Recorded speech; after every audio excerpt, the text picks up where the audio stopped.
Picture a small kitchen in the early 1930s. The coal scuttle is nearly empty, the pantry down to flour, sugar, and a few basics.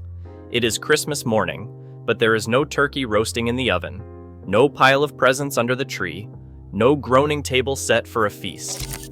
Just a family sitting around a wobbly wooden table, looking at what little they have and trying to figure out how to make this day feel different from every other hungry day of the year. How do you pull off Christmas when you are flat broke? How do you create magic with almost nothing? For millions of families during the Great Depression, the answer was not in what they had. It was in what they could make out of it. These are the Depression-era meals that quietly saved Christmas. Poverty dishes dressed up as miracles, cooked by people who refused to let one day of the year feel like desperation. The Great Depression hit America like a sledgehammer. Unemployment soared past 25%. Bread lines stretched around city blocks. Relief checks, when they came at all, barely covered rent, let alone food. Families made impossible choices every week. Heat the house or feed the kids. Buy shoes or buy flour. Keep the lights on or keep something in the cupboard. Men who had worked the same factory job for 20 years found themselves standing in soup lines next to their former co-workers. Women learned to make a single chicken last an entire week, boiling the bones until there was nothing left to give. Children went to school with cardboard stuffed in their shoes to cover the holes, their lunch pails lighter than anyone wanted to admit. And yet, even in the middle of all that hardship, Christmas still loomed on the calendar. Department store windows sparkled with decorations, toy trains, dolls with porcelain faces, elaborate displays that most families could only look at through the glass. Church sermons promised hope and joy. Radio programs painted pictures of perfect holiday dinners with roasted birds and mountains of desserts. The gap between what Christmas was supposed to look like and what people could actually afford was crushing. It carried shame. It made parents feel like failures for not being able to give their children what the world said every child deserved. But for a lot of families, the kitchen became the place where that gap got fought. Mothers and grandmothers turned to recipes that could stretch pennies into something that felt like celebration. They baked cakes without eggs. They steamed puddings from breadcrumbs. They set tables with potatoes and cabbage and called it a feast. It was not about pretending everything was fine. It was about making sure that for one single day, hunger did not steal Christmas from the children. Let's start with dessert, because that is where the real Christmas magic happened. Even when there was almost nothing left in the pantry, there was the miracle cake. This was a chocolate cake made without eggs, without butter, without milk. Just flour, sugar, cocoa powder, a little oil, some vinegar, baking soda, and water. It sounds impossible, but it worked. You would mix the dry ingredients right in a scratched metal baking pan. Then you would make 3 little wells in the flour, 1 for the oil, 1 for the vinegar, 1 for vanilla if you had it. You would pour water over the whole thing and watch the vinegar react with the baking soda, fizzing and bubbling like a science experiment. Then you would slide it into the oven and wait. The smell of cocoa would fill a house that had smelled like boiled potatoes and cabbage all week. When it came out, dark and risen and real, it looked like a celebration cake. The transformation was what mattered most. A few cheap ingredients scattered in a pan became something that looked like it belonged on a proper holiday table. You could frost it with a simple sugar glaze made from powdered sugar and water, maybe with a drop of vanilla if you had been saving it. Some women would melt a little cocoa with sugar and milk to make a thin chocolate icing. Others left it plain, dusted with a bit of powdered sugar if there was any. The presentation counted for everything. Setting that cake on the table, whole and uncut, made it feel like an event, like something worth gathering around. For a lot of families, this was the only cake they knew. Birthday cake, Christmas cake, any occasion that needed something sweet. Kids saw frosting and candles and slices on proper plates, and they felt like they were getting the same holiday they heard about in stories and songs. Parents could say, "Of course we have Christmas cake," even if it cost them the last of the sugar and the last bit of cocoa they had been saving. It was not about the ingredients. It was about the promise that Christmas still meant something. After the Depression ended and butter and eggs came back to the table, this simple cake started to look poor. Bakeries opened back up, boxed mixes appeared in stores, glossy cookbooks showed layer cakes with buttercream. The wacky cake, as it came to be called, stuck around in some families, but the context faded. Nobody talks much about how this was the cake that saved Christmas when we had nothing. That part of the story got left behind. If you wanted something that felt even fancier, you made a mock pudding or an empty cupboard pie. Traditional Christmas puddings were full of expensive things: dried fruits, nuts, suet, brandy, fresh cream. Poor families could not afford any of that, but they could rebuild the shape of a pudding from cheaper ingredients. Breadcrumbs soaked in a little milk, a handful of raisins if you were lucky, grated carrot or potato to add moisture, sugar, a few spices, maybe a spoonful of molasses. You would pack it all into a coffee tin or an old pudding basin, cover it tight, and steam it for hours on the stove. The whole house would smell rich, even if the ingredients were humble. When you turned it out onto a plate, it looked like the real thing: dense, dark, ceremonial. You could serve it with a drizzle of sugar sauce, and everyone would gather around to watch it get sliced. The steaming process itself became part of the ritual. The pot would sit on the stove for hours, adding moisture to the dry winter air, filling every room with the smell of spices and sweetness. Children would peek under the lid to watch the condensation drip down, and would ask over and over when it would be ready. That anticipation, that waiting, turned a simple dish into an event. When the pudding finally came out, when it got unmolded onto a chipped serving plate and carried to the table, it represented hours of effort and care. It said that someone had tended a stove all day to make sure Christmas tasted right. The same thing happened with pies. Sugar pies, milk pies, desperation pies. Whatever you called them, they were built from a simple crust filled with sugar, flour, and milk. Maybe a dab of butter, maybe a splash of vanilla. But when you served them in a proper pie dish, sliced into neat wedges, they performed the same role as fruit pies and custard tarts. They gave families a reason to sit down together and share something that felt like abundance. Kids got their slice of pudding or pie and felt like they were part of the same Christmas they saw in picture books, even if theirs was built from leftovers and ingenuity. These mock desserts saved Christmas because they preserved the ritual, the gathering, the ceremony. The moment when something special got unmolded or sliced and passed around the table. After the hard years ended, people swapped back to real plum puddings and real fruit pies. A lot of families did not pass down the leaner recipes.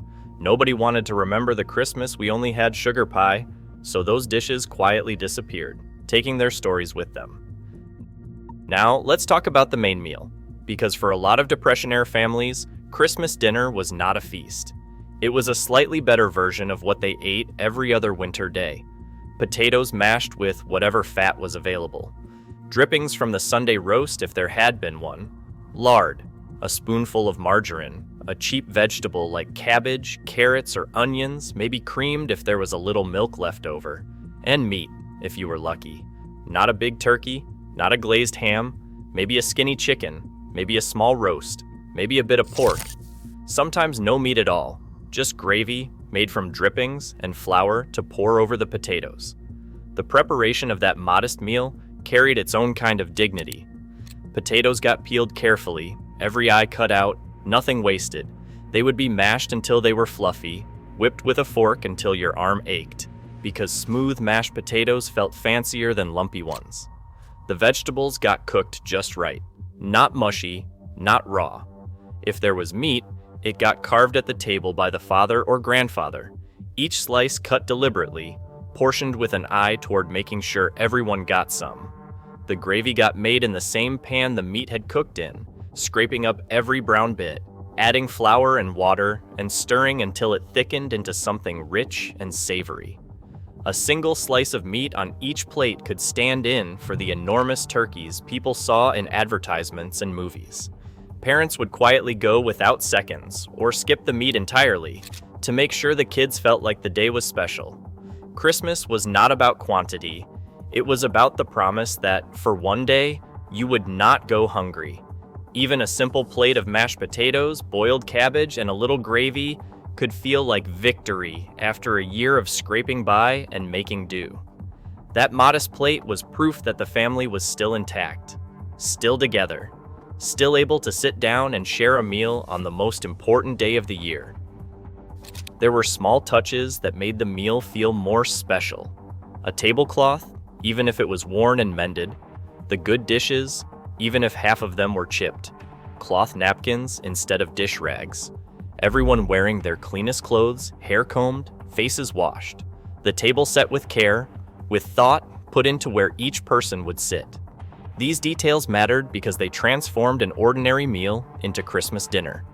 They created the feeling that this day was different, that it counted, that it was worth the effort. We do not picture this version of Christmas dinner anymore. After the war, prosperity rewrote the script. Turkeys became affordable. Hams showed up on every table. Side dishes multiplied. Cookbooks and holiday movies erased the memory of modest Christmas plates and replaced them with idealized feasts that most Depression families never actually saw. But for the people who lived through it, that simple dinner was everything. It was survival. It was dignity. It was love. Then there was the candy. For kids growing up during the Depression, store-bought candy was a rare luxury. But Christmas still needed a little sweetness, so families made it themselves. They made popcorn balls bound with syrup or molasses, simple pull taffy, and potato candy from mashed potatoes, powdered sugar, and peanut butter. Nuts were cracked one by one and divided carefully between siblings. Oranges, when they could be found, were shared in sections. Sugar cookies were rolled thin and rationed, so everyone got at least one. Making candy at home was an act of love that took real effort.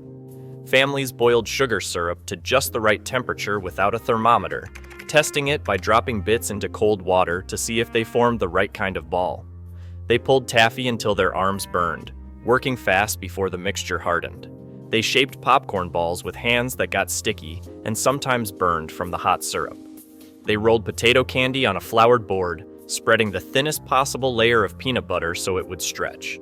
Every piece of homemade candy represented time, labor, and care. These treats were not fancy, but they meant everything. For a child who almost never saw candy, a paper bag filled with popcorn balls could mean more than any toy. Families would hang popcorn strings on the tree, turning food into decoration and celebration at the same time. The candy was proof that even when there was no money for store-bought chocolates or fancy gifts, someone had spent time and effort to make something just for the kids. Parents could say, "Look, Santa came," even if Santa was really a pot of boiling syrup on the stove and a bowl of popcorn kernels. That homemade candy carried emotional weight far beyond its ingredients. It was proof of love when money could not buy anything else. So what do all these meals really mean? The miracle cake, the mock pudding, the modest dinner plate, the homemade candy. They all served one purpose. They turned scarcity into a believable Christmas. They closed the gap between what families had and what the world said they were supposed to have. A lot of people who grew up eating these meals talk about them with fondness, even after realizing just how poor their families really were. The elders did not brag about how little they had. They bragged about how we always had Christmas, no matter what. They talked about resilience, not deprivation. That is because these recipes were more than food. They were a kind of storytelling, a way of saying, we are okay, we are like everyone else. Christmas is still Christmas, even if ours looks different. Working class and poor families used food rituals to protect their children from the full weight of economic disaster. The dishes themselves became armor against shame. A child who sat down to a table set with care, who ate cake and pudding and had a piece of candy in their hand, could feel like their Christmas was just as real as anyone else's. They might not have known until years later how much their parents had sacrificed to create that feeling. How many meals the adults had skipped to save enough sugar for the cake. How many times they had gone without so the children could have more. When conditions improved, a lot of families wanted to move on, to buy the big turkey, the bakery cake, the real chocolates, to prove that the hard times were over. And in that rush forward, the humble recipes that had held everything together quietly vanished from most kitchens and recipe boxes. The stories faded, the context got lost. What remained were vague memories of weird cakes and simple dinners, stripped of the pride and creativity that made them matter. But those Depression-era Christmas meals still echo today. You see it in modern struggle meals, in food bank hampers put together for families who cannot afford a holiday dinner, in social media posts about making Christmas on $20, inflation, layoffs, economic uncertainty. These forces keep reviving the need to do more with less, and when they do, people reach back to the same kind of ingenuity their grandparents used. These old recipes are not just quirky historical dishes. They are not poor people food to be mocked or pitied. They are evidence of care, of creativity, of stubborn hope in the face of impossible odds. They are proof that people will do extraordinary things to protect the ones they love from feeling the full weight of hardship. When people revive Depression-era recipes today, they are not just chasing flavor. They are not just trying to save money. They are reaching for that sense of resilience, that refusal to let hard times steal joy from the people you love, that belief that you can still create moments that matter, even when the world has taken almost everything else. They are connecting with a tradition of making do, of finding dignity in simplicity, of proving that love is not about what you can buy, but about what you are willing to create with your own hands. So when you picture your grandparents' Christmas, it might not match the movie version. There might not have been a golden turkey or a towering cake. But if there was a simple chocolate cake on the table, a thin slice of meat on each plate, or a popcorn ball in a child's hand, then those meals did exactly what they were meant to do. They saved Christmas, one humble plate at a time. And maybe, just maybe, it is worth asking the older people in your life what their Christmas dinners really looked like. Which dishes only appeared when money was tight? Which recipes got them through the hardest years? Because keeping even one of those recipes alive is a way of honoring the people who turned almost nothing into a holiday. The people who refuse to let hunger have the last word.